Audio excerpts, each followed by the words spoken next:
we're going to get started. This is the Parent Involvement Committee public meeting.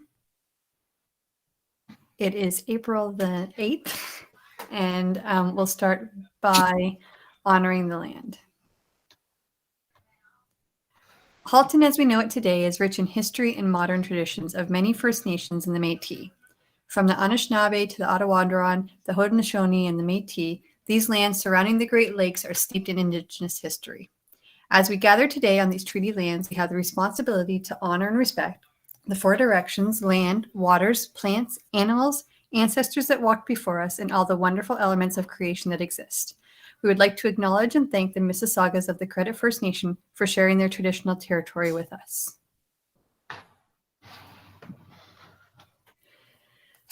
Okay, and we'd like to welcome our members, and I'm just going to say your name. If you can just unmute and tell me the area that you're representing. I'll start with my co-chair, Zena.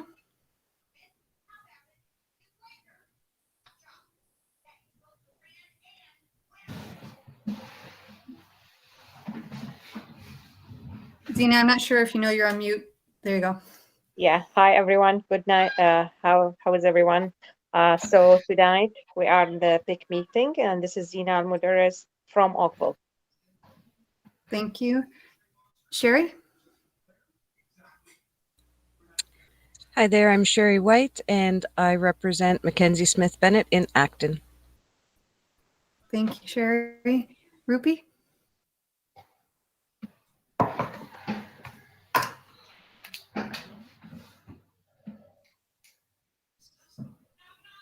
Did I see Rupi come on? Okay, I'll move on to Ali. Hi, folks. It's Ali from Milton. Thanks. Lauren?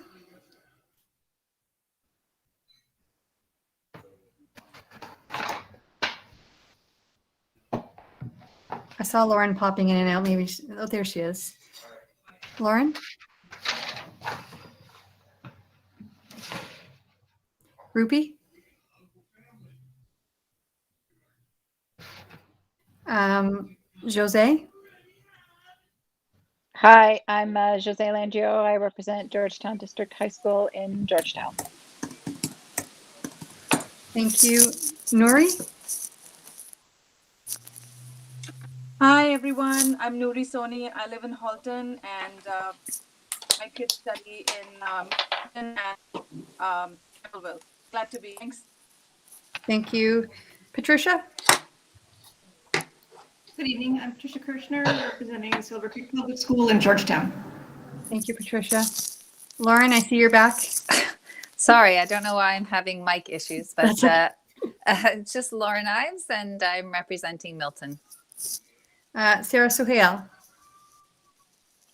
Hi, everyone. Sarah from Ryerson and Burlington. And Sarah Sharif. Hi, Sarah, and I represent Orchard Park.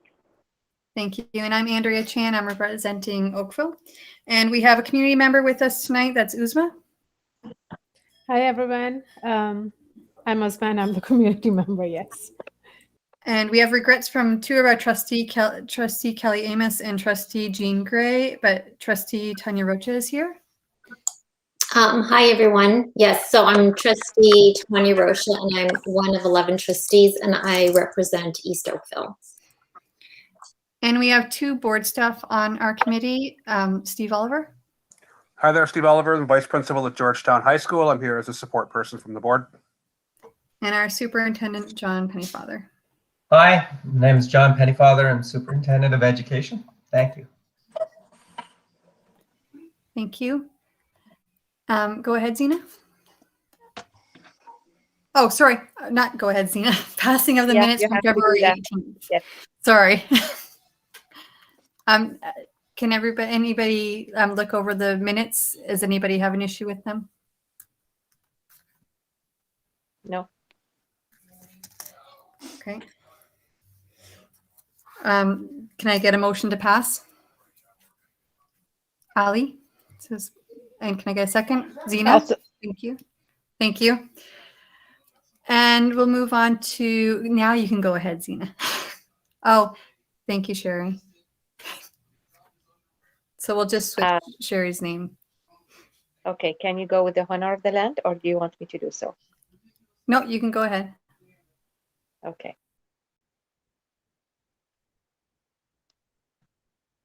So just 1 minute. I'm sorry for that.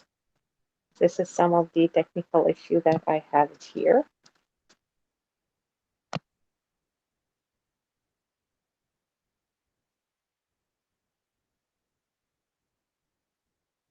Can you still hear me, guys? Yes. Yes, we can hear you. Okay, perfect. So, Andrea, I will start with the honoring of the land. Okay. Sorry, you can go ahead with the presentation. I can go ahead with the presentation. The introduction, yeah. Okay. So with tonight, we will have the presentation about the youth action and climate change. How can we support our students? And this, presentation will be presented by Susan Burwell, which is the Hulton District School Board Environmental and Climate. Please go ahead. Thank you so much. Thank you, and good evening to everyone. I will present my screen so that you can see the presentation.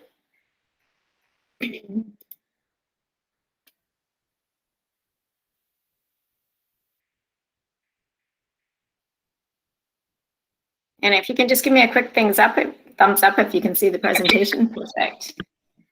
Thank you. So I am the, thanks, John. And is there a question? Okay.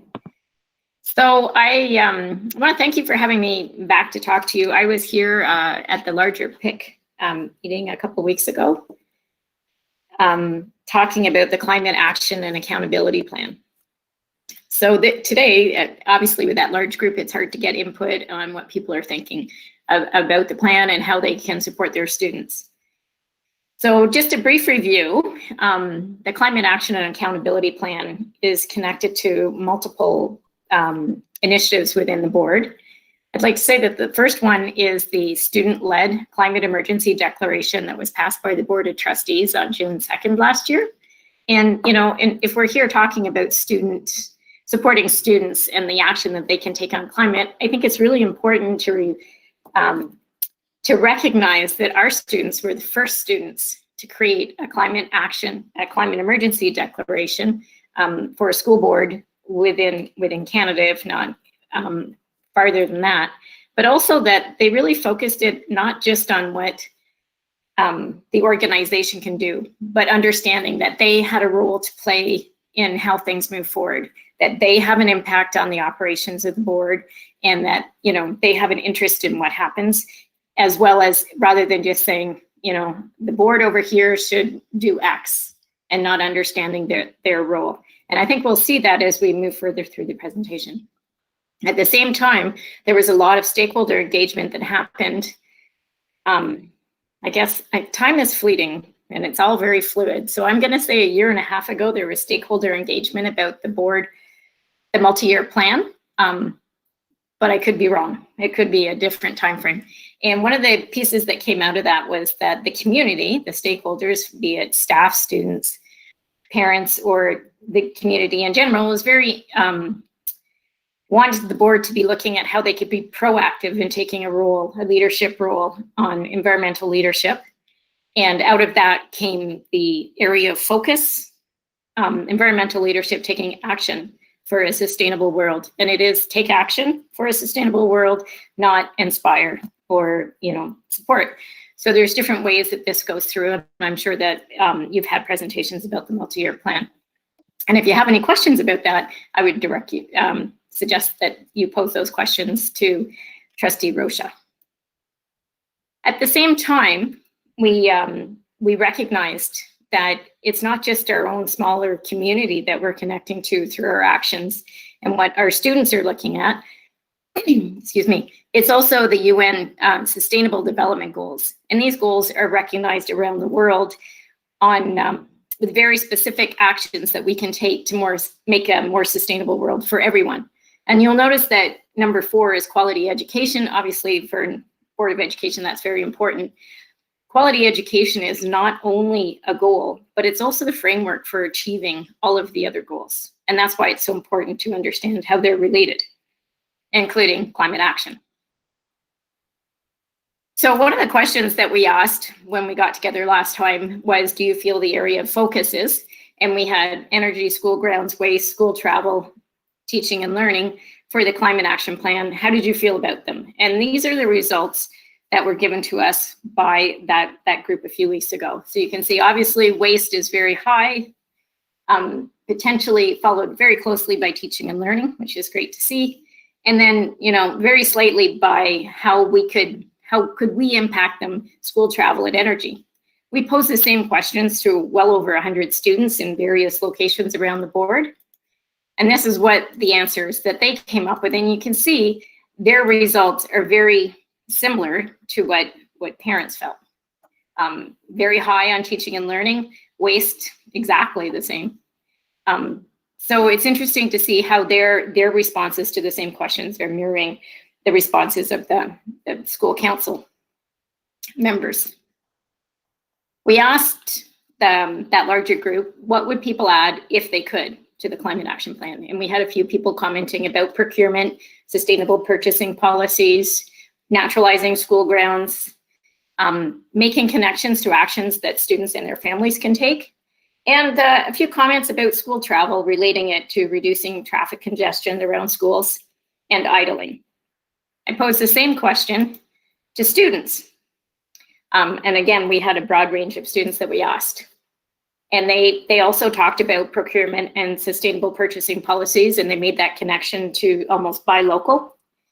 They connected to Indigenous teachings, social justice and human rights, and climate change. They went beyond school travel to all travel in our community, how we get around. They talked about food waste, cafeterias, local food. Quite a few students brought up that we needed to be focusing on not just school grounds, but the connection between being outside and mental health. They talked about building connections so that they understood the partnerships that are going on in our communities, and also how to take on advocacy roles. And they talked about water conservation, water rights, and water use. And you'll notice here that we did bring up the multi-year plan with them as well, but they also brought up these same connections to other areas within the multi-year plan: mental health and well-being, human rights and equity, Indigenous teachings, and of course, we all had that connection to teaching and learning as well. We asked the PIC group if you could remove one area of focus from the climate action plan, which area would it be? And it was school travel, which is a bit of a dichotomy, and we'll talk about that in a minute. And if anybody has any questions, please jump in and stop me and ask the questions. I understand this be a little bit less formal, along with energy. And I think this was more the impact of where could I make an impact? I don't see where those pieces went. We asked the same questions to students who also said that they felt they could have less impact on school travel, school grounds, energy, teaching, and waste. Waste was absolutely leave it in. So in order of importance, you would flip this for the students. They felt waste was most important, teaching and learning, energy, school grounds, school travel. So interesting, it still correlates, depends how you ask the question, and we still got the same answers, which is good to see. We asked the PIC group, what tools and/or support do you need to take climate action with your students? There's a lot about education. There was workshops, events, this idea of having specific actions to take, and I think that's really important for this particular group. How do we connect specific actions to climate action? Awareness, information, and then there's some smaller ones there about driving and rules and waste and all those kind of things. We also asked the questions to students, and these are actually from different groups of students that we talked to. And right up front, we had money. And one of the things that was on the, the question about what would you add, was there were students asking us about adding financing and budgeting to the climate action plan. Like they want to see that connection to how things are paid for. So they were talking about money. They also talked about education, but also about resources. They talked about teamwork. They talked about education, and you can see, which is great to see as a common piece within the board. They talked about awareness, leadership opportunities came out from the students as well.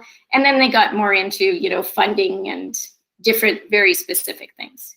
So it's interesting to see that there was a little bit more on the student side about how we're funding these initiatives, but still that education was that piece. And they really wanted to see that with leadership opportunities and teamwork. And that was also reflected in the climate emergency declaration, was that recognition of student leadership and how students inspire the rest of the board to take action.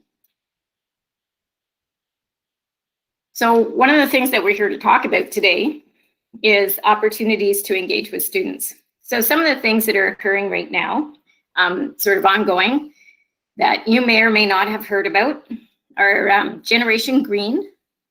The board sponsored a youth virtual conference on March 10th with speakers, breakout workshops, resources that were available, and we had over 300 students attend. And the second part of that is students taking action, where they have to complete a project where they identify the project, track, measure, and report back on the impact of their project from a greenhouse gas emissions perspective, because it is about, you know, that reducing of greenhouse gases very much tied to climate action, climate change. So between these two pieces here, we have well over 500 students within the board that are participating. And this is voluntary. The youth conference happened during school hours and was sponsored by the board. The project is all students participating outside of school hours.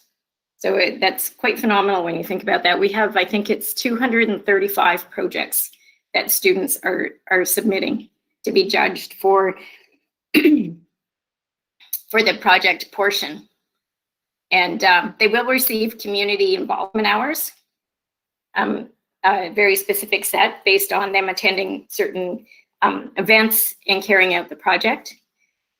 The first year that the Gen Green conference was held, I think they had a group of 8 stakeholders from across Hulton who designed, implemented, ran the conference, and it was quite something to see. I was fortunate enough to be able to attend the first Gen Green conference. I was a bus monitor and I handed out name tags, and that was my sole participation in the conference. And I just kind of stood in a corner and held doors open for people, and it was phenomenal to see these students run this conference. The second year, because it was online, in September, our students started contacting and the HCC, the Hulton Climate Collective, that the board is also a part of, to see if they could be stakeholders. We want to be involved. We had such a great time last year. It was so important to us that we want to be involved in planning this event this year. We had 65 students volunteering once a week to run a conference that happened in March. So you can see these students, this is a very invested part of where they're seeing. And the fact that a conference has, you know, that sort of like information piece, but also an action piece tied to it. I think that is what the students find so compelling. I attended a conference prior to Gen Green with some students, and it was a typical, I call it an adult conference, where you sit at a table and you listen to people talk and drink your coffee. And I'm gonna say, Andrea, you have a comment? Yeah, I just wanted to know, did you notice, are they coming from one area or are they coming from all over Hulton? Like, are these students a certain age group that you're noticing have a vested interest in this? So that's a great question. The first conference was open to all students in Hulton, Hulton District School Board, Hulton Catholic, and the private schools. And I think we capped it at 200 students. And I would say upwards of 3/4 of them were from the Hulton District School Board.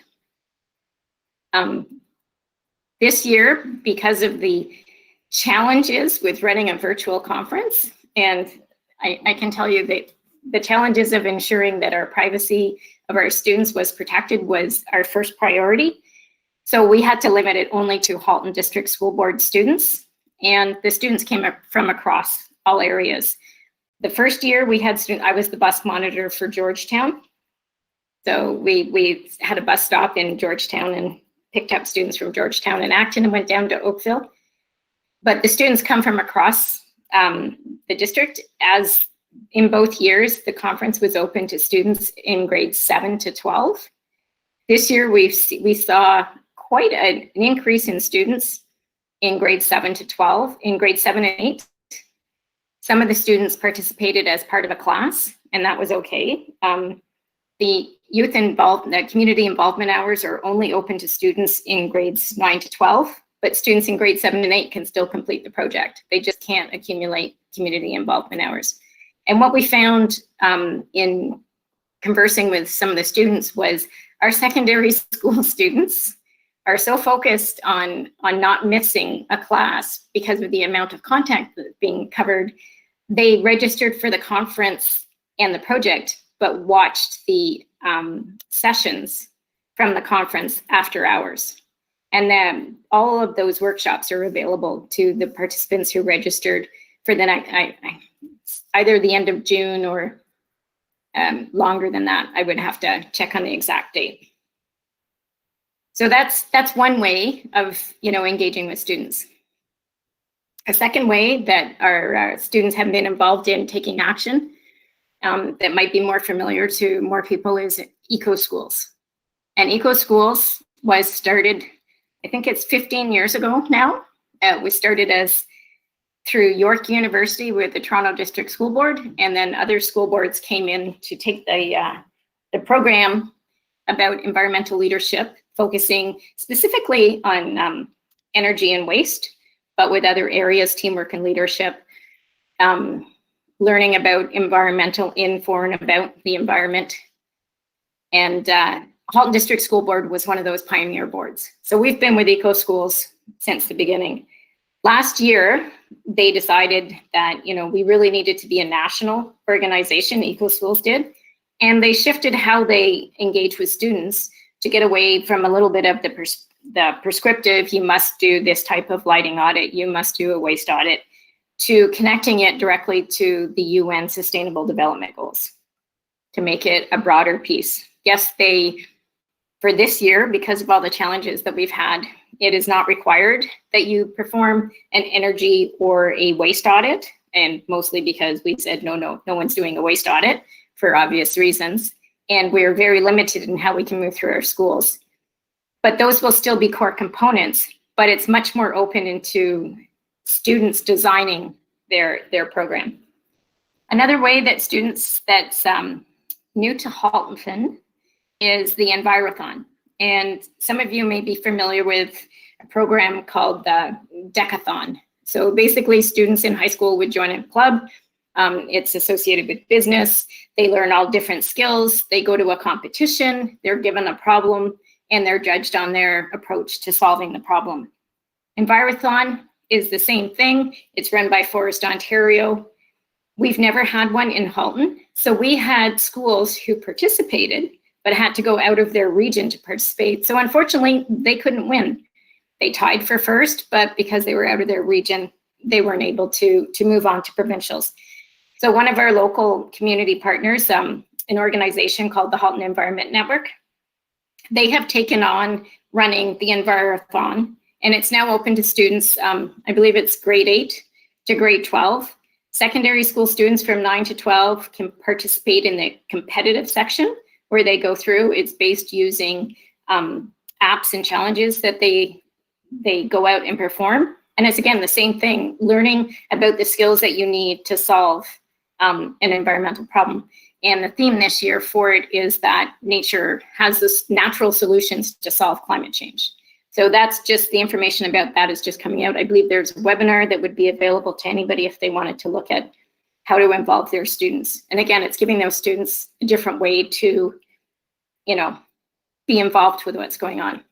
Our local NGOs, our local organizations, Burlington Green, Milton Green, Oakville Green, Hulton Environment Network, Royal Botanical Gardens, Conservation, Hulton, Power, all of those organizations work with the school board to provide some of those opportunities outside of school life, but again, with a focus on taking action. And again, you look at our local municipalities with their youth committees. Most of our MPs, our MPPs, our mayors have youth advisory councils that allow them to come in. And we see action through this. I believe it was a member of Pam DeMoff's Youth Advisory Council who spearheaded the climate emergency declaration, bringing it to Oakville Town Council. So it really does give a voice to student in the action. And then there's the daily choices. And I think this is kind of where I'm sort of looking, how can we build those choices and help our students take action? So usually it would be nice if, we sort of decide what's our expectation and we take this straight line and we have success.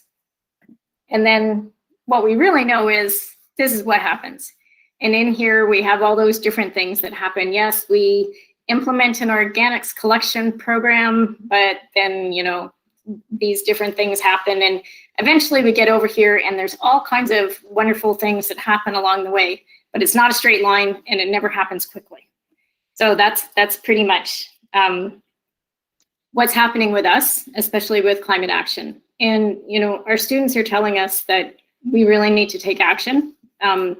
They're expressing one of the things that we really need to do when we talk with students about climate change is we really, really need to focus on taking action. Because if you talk about a really big problem and there's no action to take, it becomes overwhelming.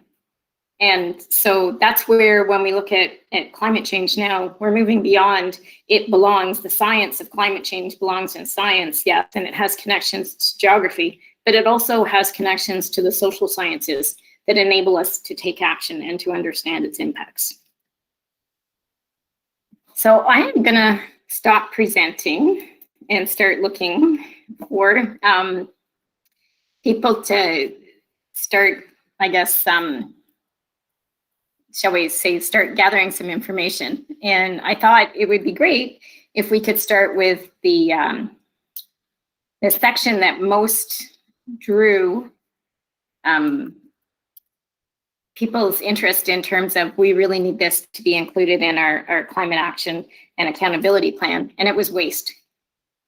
And I was wondering, I am a parent. My children attended the Hulton District School Board, and I have served on school councils. So I have some of that perspective as we start thinking about it. But how do you, as both individuals, but also as groups representing a school community, think that you could promote action for students and tie it to waste so that we can sort of approach some of these issues from multiple perspectives? And, there was a few comments about we should have organics collection, comments about boomerang lunches. There was comments about local food, no straws, waste that's generated by what people bring into the buildings. But there's also a few other places.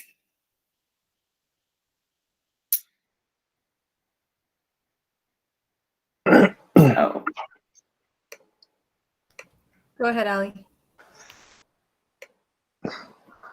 Hi, Suzanne. Thanks for the presentation. The suggestion I had was, would you consider a virtual tour of the Hulton Waste Management site for those students that are interested, so they can see or be exposed to the results of our waste management program? And in some cases, the negative result of our waste management program. Would that be something of interest to you, the students, the educational faculty? So for years, there has been tours of the waste management facility available for schools to take students. And I guess this would be an opportunity to connect. This is what's happening with their waste. And that's one of the questions, that goes on. At this time of year, a lot of our students in the past have participated in community cleanups.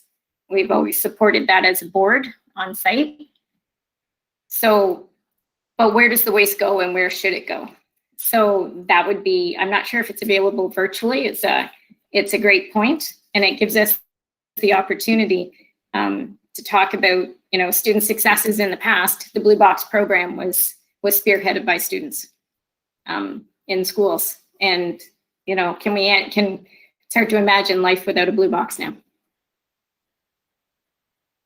It's something that, and I don't work for Waste Management Hulton, so I'm speaking out of turn, if you will, but I'm sure it's something that if you approached them or even a member of our local council, they'd be interested in helping you out with. So just a suggestion, but thank you for the presentation. Sarah Sohail, you have your hand up? I do. So thank you for that. It actually brought back a lot of memories as a child because we had similar, I want to say, initiatives, and we're not as aware of what was going on with respect to climate change. And I think most of these were not relevant to elementary schools, which is the school that I represent. But the one thought that came to mind, and this I think would be applicable for elementary as well, is almost like a badge system for the different initiatives that schools could potentially complete, very similar to what we would do, for example, in the Girl Scouts, where the more we did, the more badges we got. The more badges you got, your troop would win, you know, your local competitions. And so, like, I know my daughter, for example, started just reducing plastic waste. She started with the house, and then she kind of spread it in her classroom. It got triggered by something we watched on Netflix, a documentary. So I think Ali's idea was fantastic because it does really resonate when they see where the waste is going. But the badge system, I think, has really worked in the past, whether you know, it's community cleanup, and I recognize COVID and all that makes it harder, whether it is eventually, you referred to it, I think it was the waste, when you weigh how much waste a school is producing to see which school could have the least amount of waste in your district, along those lines. But I love this because it brings a sense of normalcy and like gets kids to think beyond COVID and the pandemic and really focus on the actual long-term initiatives that will impact their lives versus COVID, which will hopefully be gone in another year or two. So, I mean, if we could roll this out to the elementary schools, I would be so happy. In terms of the ways to connect with students, Eco Schools tends to be more aimed at elementary schools, or Eco Schools tends to be that organization, that sort of program that elementary schools participate at a higher level than secondary schools do. And it does tie to what you were speaking about badges. You know, you certify as an Eco School at the bronze, silver, gold, platinum. Although I had someone make a comment the other day about, you know, we're using an extractive resource metaphor to talk about environmental issues. Right. So maybe we need to rethink that. But, yeah, that's true. That's true. Okay, thank you for that. So we do have that program, and I would say at some point in time, every school on our board has certified as an Eco School, but that might be an option for your daughter's school as well. Okay, thank you. I'm going to go next. I wrote in the chat that I noticed that motivation was a factor that they talked about, the students talked about. They did education and motivation, which kind of goes to what Sarah was saying. And for elementary, I know that we've put out some family initiatives, but I think more family initiatives where the whole entire family can get involved, like the walk to school days, like certain. I was quite surprised that travel was the last, the thing to go, but at the same time, out of all 5 of them, I think travel was the one that people couldn't control the most in terms of school bus travel and everything like that.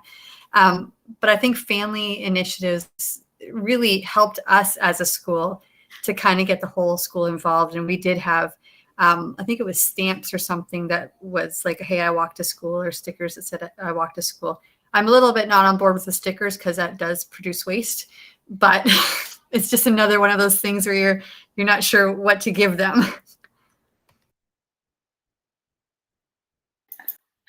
That's great feedback, and I will have to say that when we talked about actions that people can individually take, there was a huge percentage of people, both as adults and as students, that they could walk to school or they could drive less.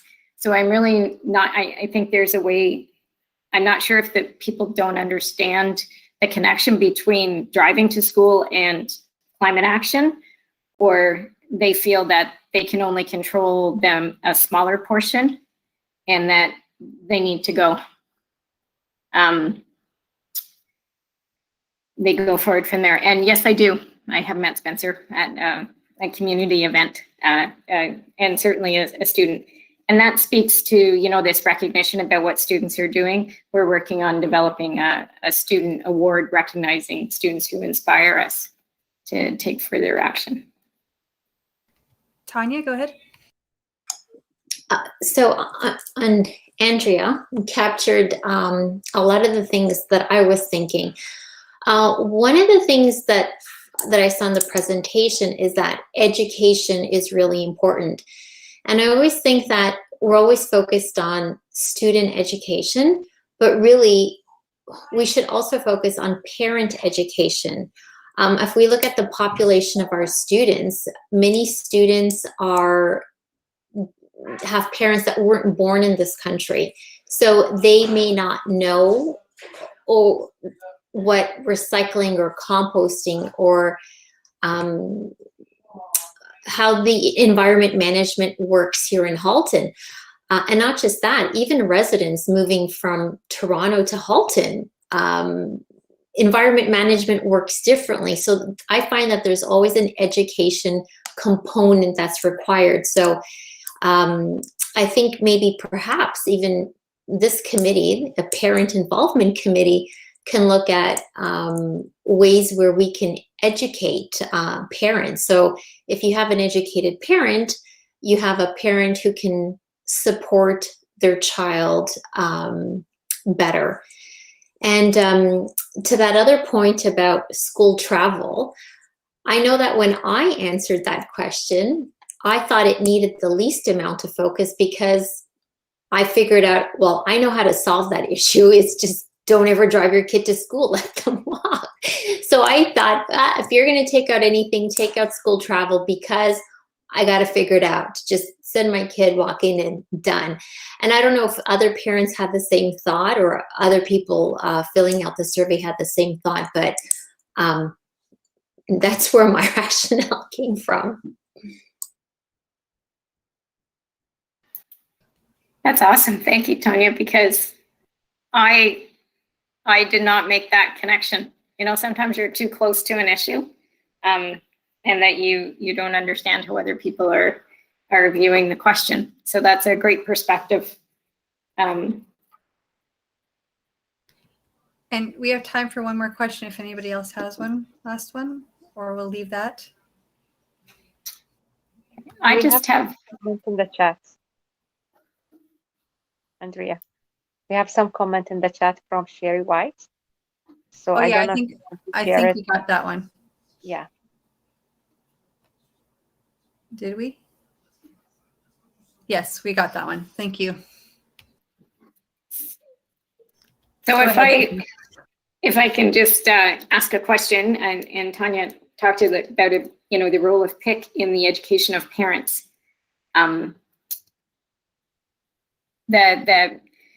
When I was on council, we would have a member of our council go to the PIC meetings and then come back and report on what was happening. And that sort of filtered out through the, you know, the conversations that happen outside of the council meetings. So taking those two items that perhaps parents feel they have the biggest role to play in looking at it from the comments about we got school travel, we know what the solution is. How do we, if we know what the solution is, how do we get people to enact it? That's the challenge with it. We all know the answer. It's this straight line piece where, you know, the problem is too many people drive. The solution is, you know, walk, ride a bike, but the pathway is very convoluted. And there's lots of pieces that come into that. So that's an area that I would, you know, if I would love to connect very specifically about school travel and how to change those pieces. And the second one is waste. And the waste comes from not just the perspective of what our students bring to school, but also because this is PIC and it's involved with school councils, and fundraising is a huge portion of what councils do to support our schools. And it's wonderful. I've worked with most of our schools about, connecting to school ground greening, and that's wonderful. But the question sometimes comes back is, what is the waste that's associated with those fundraising events? And I know for a while there was, this, you get so much, you raise so much and you get these treats, or we buy certain things for the dances. And in particular, dances where everybody gets something that lights up and sparkles and makes all different colors, and the amount of plastic and batteries that are associated with that type of fundraising. I guess that would be a question, if you have solutions that would address, the really great things that are happening with fundraising and the support of our schools, and balancing that with the other unintended impacts of those events. But I'll say that. I was just going to say that one of the schools that I was associated with, they did a walking school bus, which was actually really great. And we actually had staff that went to all, like, a bunch of corners really far away from the school. Like, well, what we would say is far away from the school, but it actually worked really well for quite some time, I think, until the cold weather came, really. And then it kind of dwindled down. But that was one of the things that really worked well for our school. And you did need to have some staff involvement, but you could also use community involvement if you had parents that were willing to volunteer for that role, especially if they're coming from all different directions into a school. Because that school was a walk to school, but our traffic was very high.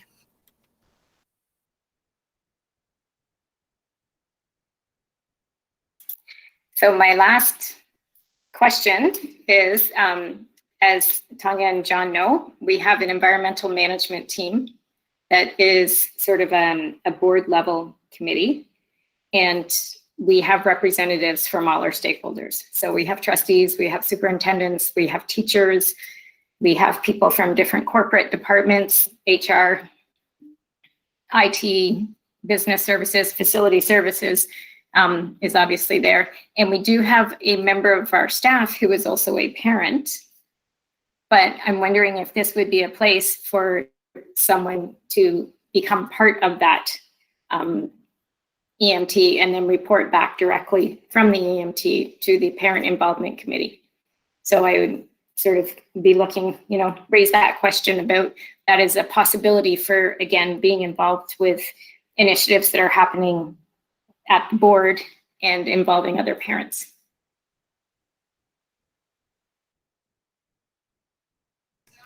Sorry, do you mean them being on the committee as a whole, where they're kind of coming back to? Is that what you mean? Sorry, they're coming here to talk to us about what the initiatives are, so that we can go back to our schools, or to go to our parent involvement committee, our PIC people in the school councils, and they can just bring it to the schools. Is that what you're saying? I'm not sure exactly how it would work. The committee that we have, the environmental management team, that has been around for many, many years, has representatives from different stakeholder groups. And a lot of those people, they identify which are the areas that they can take action. They bring issues forward, go back with solutions, support change within the board. Yeah. So we have had a member who is a staff member, much like myself, who had children within the board. And she sat sort of in that role as gave us the parent perspective, right, on some issues, as well as her other, as other people. So the question would be, would this be a good way to have parent representation on that level of committee, and then have them bringing back initiatives, so looking at waste, you would hear about how the waste audits are going and what the findings are, and all those things. And also a way to bring issues that parents identify from an environmental perspective. I like that idea. So perhaps we can talk about that going forward for next year. And there was a question about people from town councils.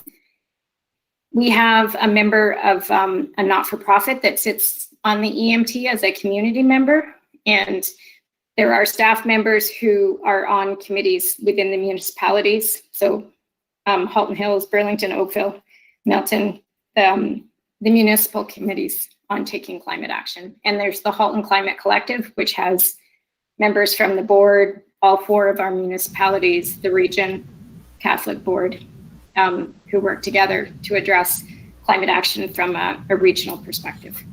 The reason why I asked is in terms of when people are talking about walking to school, I know it came up in Halton Hills and in Milton specifically that some of the common routes that the kids would walk to school, in particular in Milton, there's like one field that sort of splits the Catholic school and the public school, and it's obviously the town's responsibility to make sure that the pathway is clear of snow and ice so it's walkable, and it hadn't been for some time. So I know when it was posted to one of the Facebook pages, one of the town councilors said, okay, I'll make sure it's, you know, getting done. So it's just a matter of sometimes, I guess, organizing you know, public works services and like, you know, the town councils and stuff to make sure that when it comes to, you know, physically being able to walk to school, that especially in all weather, that's taken care of. That's why I was thinking when you were mentioning this about walking in this committee that it might be good to involve some of the people that have to pay for the stuff on the other end. And there is an active and sustainable school travel hub that has members of our municipalities that we do work. That's a very specific operational issue that would be addressed at a very local level. We talk more broadly about higher level topics at that space, but I'm glad you got the issue resolved. Tanya, go ahead. So something that just came to mind when we were talking about town councilors, I think there's a few other resources that we could probably approach in neighborhoods, and that is perhaps grandparents and retired folks who wouldn't mind spending some time helping kids walk to school. Maybe we can approach some of those people. And the other idea is, I think in grade 8, students are expected to do some volunteer work. Perhaps we can approach some grade 8 students who are looking for volunteer hours or experience and help them organize a walking school bus. I mean, they're headed in that direction anyway to school. Might as well pick up some kids along the way. So just some ideas that popped into my mind right now. Thank you, Tanya. And then just the last question, Ali. Oh, sorry, you lowered your hand. Are you all done? Like, you don't have it anymore? No, Tanya actually mentioned the idea. So the walking school bus. So I support that. Good minds think alike, I suppose. Thank you. Thank you, Zena. Go ahead. Yeah, thank you, Susan. Thank you for this presentation. And thank you for all the feedback from all the members. I think we will get these feedback and all the suggestions in the consideration, especially the things that we can be cooperative between the PIC and the environmental team. I think this will be considered for the future, and we can discuss it internally about that. But we appreciate that presentation. It was a really nice presentation, and it's good to know what's going on in the out of the screen, because we are focused in one area and we don't see the other area how it's work. So Andrea, it is for you. Go ahead. Yes, thank you, Suzanne. And you're free to leave and you're free to stay. It's up to you. We're going to move on to the, sorry, go ahead. I was just going to say thank you very much for the opportunity. I always love to engage with this group. And if anybody has any specific questions, please feel free to reach out to me. Thank and you. I have shared the presentation with John, so he can post the link as well. Awesome. Thank you. Thanks. And John, you're up as superintendent report. Thanks. my very brief night, and one item is the PRO. I got a robot. Sorry, John, I think you're a robot again. I'll be right back. Just one second. It's like a Darth Vader thing going on there.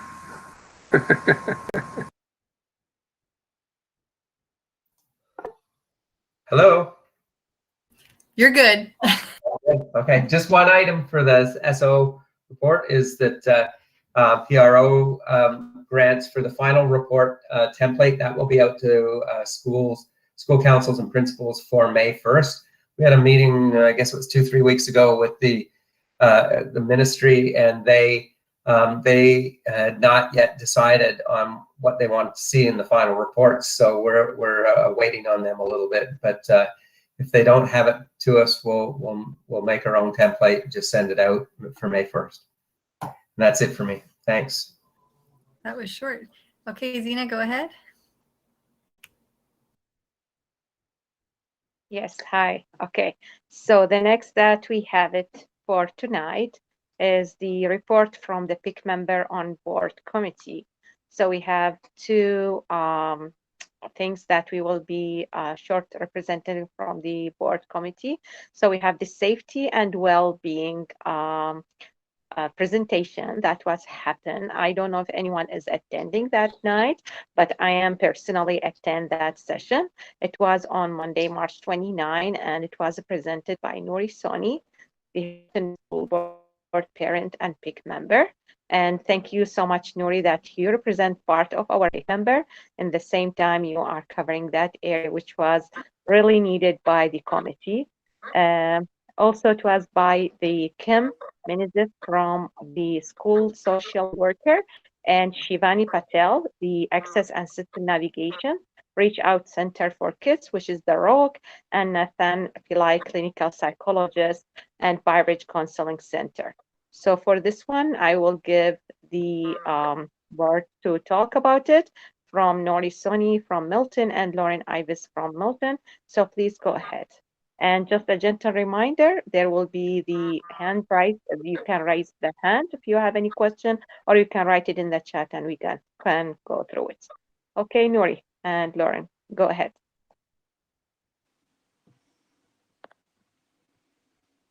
Can I go ahead first?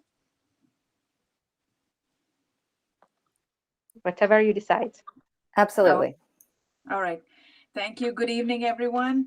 And thank you, Zena. And I think it was a very great opportunity to be on the panel and just to be part of the entire planning of the events and everything that led to the final event that night. And it was a great experience. And personally, the topic in itself meant a lot to me. And I'm very passionate about student well-being and student health. And I'm in touch with a lot of parents in the Hulton community and in schools where I volunteer. So this was a pressing need, and I'm glad that we got it out to the parents who need it. We've had an overwhelming response and feedback. Our YouTube link has, I think it's been played more than 550 times already. And even on the our live stream day, we had close to about 700 viewers who were online with us that night. We got the green signal from the Hulton board to go ahead with this, I think around the first week of January. We had our first meeting with the mental health lead, Michelle Bates, in around on the 18th of December 2020. And from there on, we had a lot of ideas that came in. As a parent who is interacting with a lot of other parents in the community and children of 2, 13, and 10, and then talking to their peer and their friends, there was a lot that was going on, and I wanted to help in whichever way. So we had this idea of doing a survey, which actually did roll out to all the parents in the Hulton District School Board. And also our website at the Hulton District School Board was updated with so much information, which parents were overwhelmed and didn't know about where to go and what to do. And so for students as well, to do a survey, and then for parents to do a survey to see where exactly the help was required and what exactly were parents looking for. We received our results from the survey, which was a very overwhelming response. And sadly, people who kind of needed it most probably didn't even go for the survey. We've had I think from then on, we worked with a lot of community resources, and we had some parents who were in the field for medical health who also jumped in and helped us. And I'm so glad that we were able to come out with so much information for the parents that they have been able to use. We've had a great response and feedback from the community, and I'm looking forward to helping out as much as I can. We know that we are doing a few more sessions, and that's also, more sessions are coming up on mental health and well-being for specifically for South Asian children, youth with eating disorders, for the Black community, anxiety, depression, and gaming and substance abuse, internet safety, and then students with developmental needs, ADHD, etc. So there are upcoming sessions that are coming on. The planning is already on, and we are already working on a few more topics. So these other webinars are going to be shorter webinars, but yes, they are part of this series and they are coming up. We are excited to present that to our parents and help them. Thank you. Thank you, Lauren. Go ahead. Yeah, I was going to say, Nouri's being very modest, but she did a fantastic job with the elementary information session. She was a key participant in that. And if anyone didn't have an opportunity to check it out, you really should go to the Hulton District School Board YouTube channel and take a look. They've gathered so much information and involved many community partners and Hulton District School Board staff that really worked together to offer a great deal of information to parents.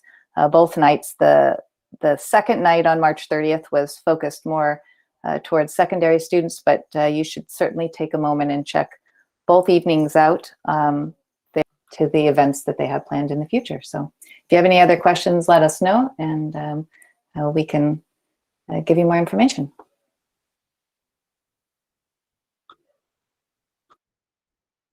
Thank you. I cannot see there's anything on the anybody raising hand. The chat, I think, share white, we can just go to the Hulton District School Board page on the YouTube, and you can see all the videos is recorded there. You can go through it, and you can see what's going on these 2 nights. Okay, so the second part of this part is the school year calendar, which was held during this month, in March, which is the March 18, with the school calendar year. So that one will be going through Sarah Sherry from Burlington and Patricia Schner from Hilton Health. So please go ahead. Hi, everyone. So I attended this meeting. It was really a nice meeting and a lot of information. We kind of represented the parents in terms of the school year, the next school year, the PA days, and the holidays.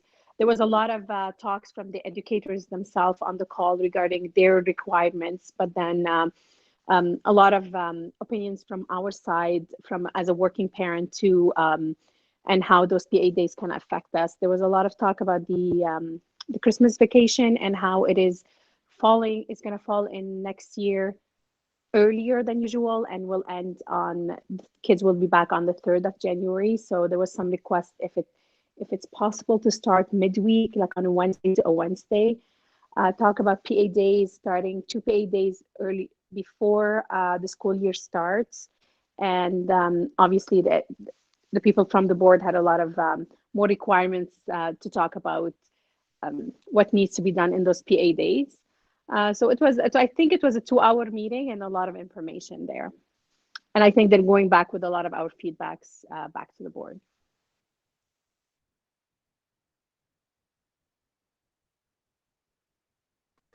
Sarah, do you want? Sorry. Sorry. Yeah, go ahead. I don't know if she has anything she wants to add, Patricia. Oh, I think she ended up being had to go. Okay. So anyone have any question regarding like the calendar year or regarding the mental health presentation? As long as Nuri is here, Lauren and Sarah. Sherry, go ahead. Sherry, do you have something? Have they done the calendar, like to put it out to the board or to the parents yet? It's tentative for now. I think they're going back to with some of the points that we cannot raise in the meeting. Understood. Thank you. Tanya, go ahead. Yes, I wanted to reply to Sherry's question. The tentative proposed school calendar was presented at last night's board meeting. And I'm going to say I'm confused because we've got April break this month. At our next board meeting, which I think is in 2 weeks' time, it will be voted on by the trustees. So Sherry, if you or anyone else at this meeting wants to take a look at it, it is posted on the website in our agenda package, at a trustees agenda package from last night. Thank you, Tanya.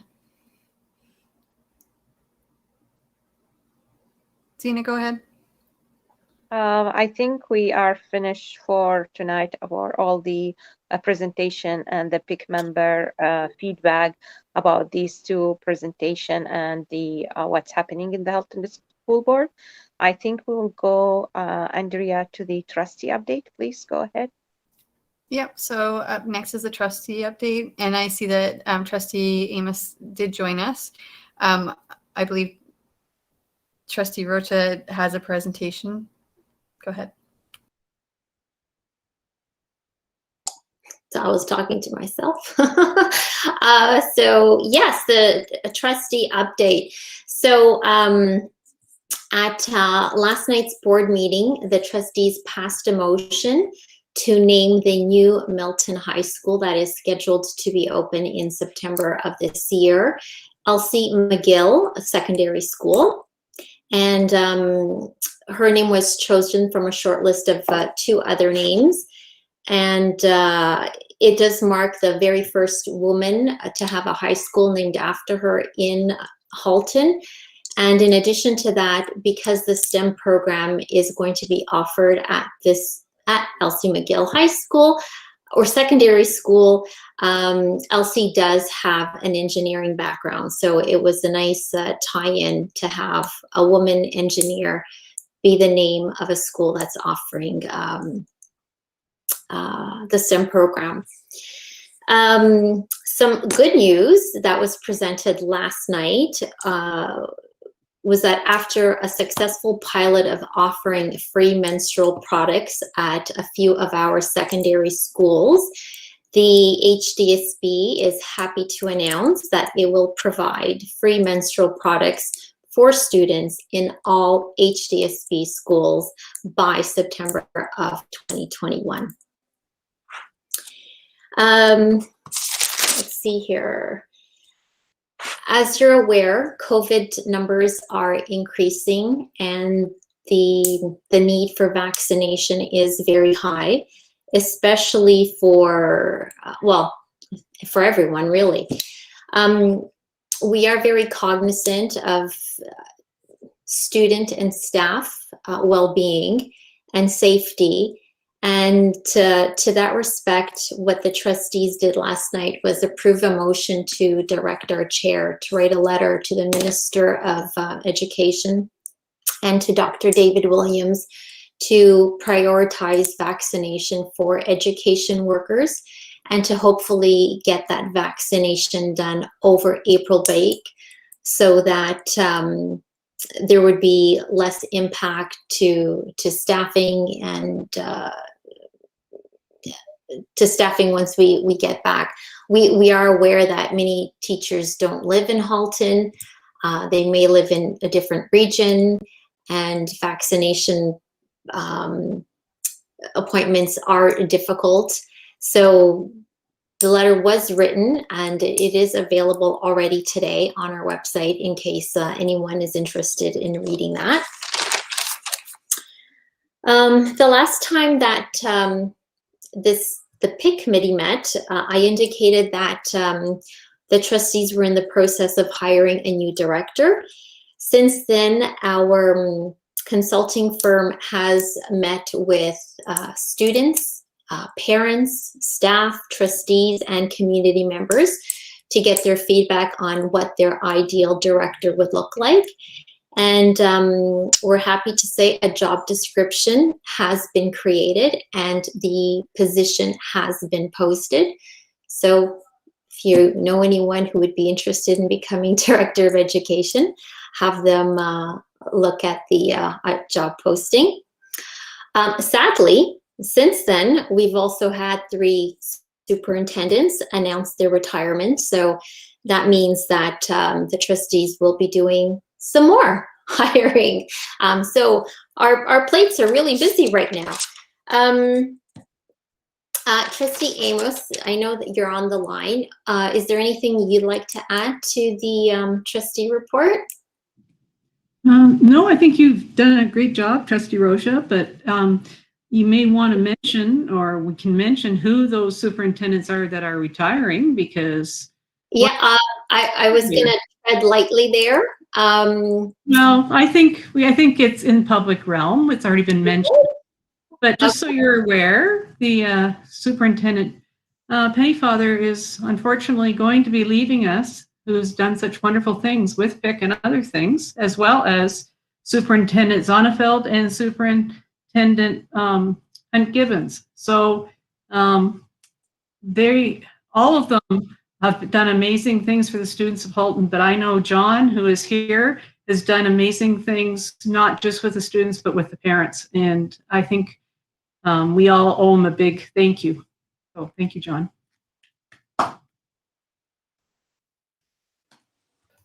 Thanks. Very shy, we know that. And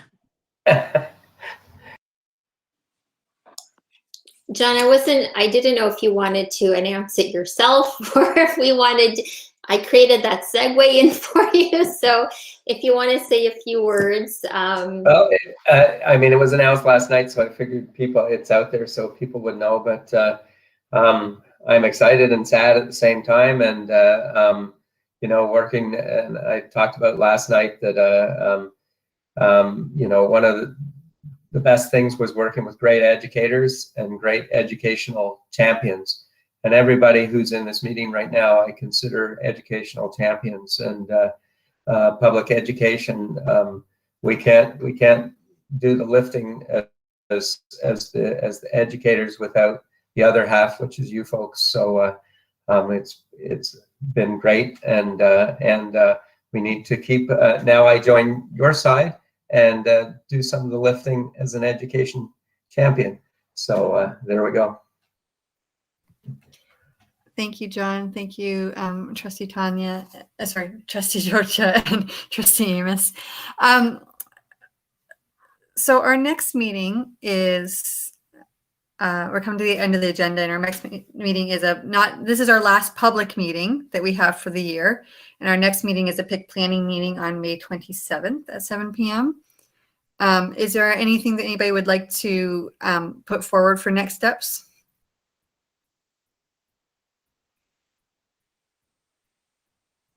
Oh, sorry, Zena, go ahead. Oh, your hand is up in your other thing. I was looking at both of them. Go ahead.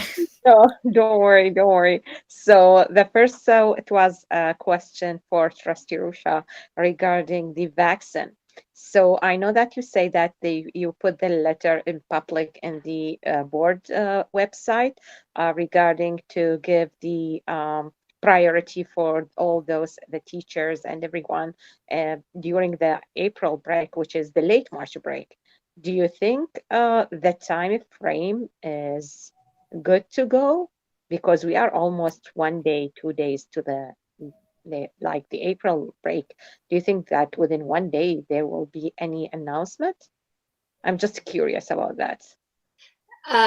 Yeah, so unfortunately, when we want to write a letter, we have to make a motion to write a letter, and those are done at board meetings, and our board meetings only happen twice a month. So yesterday was the earliest we could have requested, make a motion, and within a day, well, in less than 12 hours, that letter was written and sent. Good news is if we watch the news, we do know that they're already creating some sort of list to get some education workers vaccinated. And hopefully our letter, and I know that many other boards in Ontario have written similar letters, so hopefully if they see that there is this pressure to get our education workers vaccinated, they will take it more seriously. And I think the other thing we need to consider is that Doug Ford and Stephen Lecce are, indicating that they want to keep kids in school. They're insisting our schools are safe. And what better way to prove that, if not by getting our education workers vaccinated quickly and hopefully during April break. I mean, that's what we're requesting. Will it happen, Zena? I don't know, but the more pressure we put on them, the better chance we have of making some change. So hopefully you'll hear something soon, to be honest. At least, they will get the benefit from this 1 week. The school is empty, no student there, so maybe they can use it as a center for vaccination or anything. And my other thing is I would like to thank John for all this year work together. It will be sad that we will be here and you are leaving and we cannot see you in the meeting. But the only thing that will make us happy, that if you are happy, we will be happy. But please take care, and thank you again for all these years together. Yes, Andrea, go ahead. Jose, you can go ahead. Oh, I just wanted to piggyback, I think, on what Trustee Rocha was saying, and also to bring the point that I know that OPC, CPCO, and ADFO sent letters. A few weeks ago, the teacher unions have sent letters. I know other boards have sent letters. I do know that the frontline spec ed teachers and EAs are being invited to be vaccinated. So things are moving, just maybe not moving as quickly as possible, but hopefully an announcement will come. So I just wanted to kind of say that there is a lot of pressure, and let's just hope that they're listening. Yes, thank you. Anybody else have any questions before we move on? Okay, so I think we can adjourn this meeting. Again, the next one is a PIC Planning Committee meeting on May 27th. And if there's no other things to put on the agenda to go forward as next steps, then we can adjourn now at, oh, sorry, go ahead. Something that was mentioned last night at the board meeting, one of the items that the Ministry of Education is looking at is to create a new way of having online learning. And the online learning would not be under the control of each of the different school boards. It would be done through TVO. So there obviously a lot of things that need to be looked at, but one of our board's concerns is that they're not asking if we think it's a good idea. They're just sort of, they're not asking for input. And there's a lot of logistical problems with it. So we are going to be writing a letter to the minister about it. And as soon as that is out, we will share it with the committee and parents, because we think that it's important that parent voice be part of this process. I don't know if Tanya has any.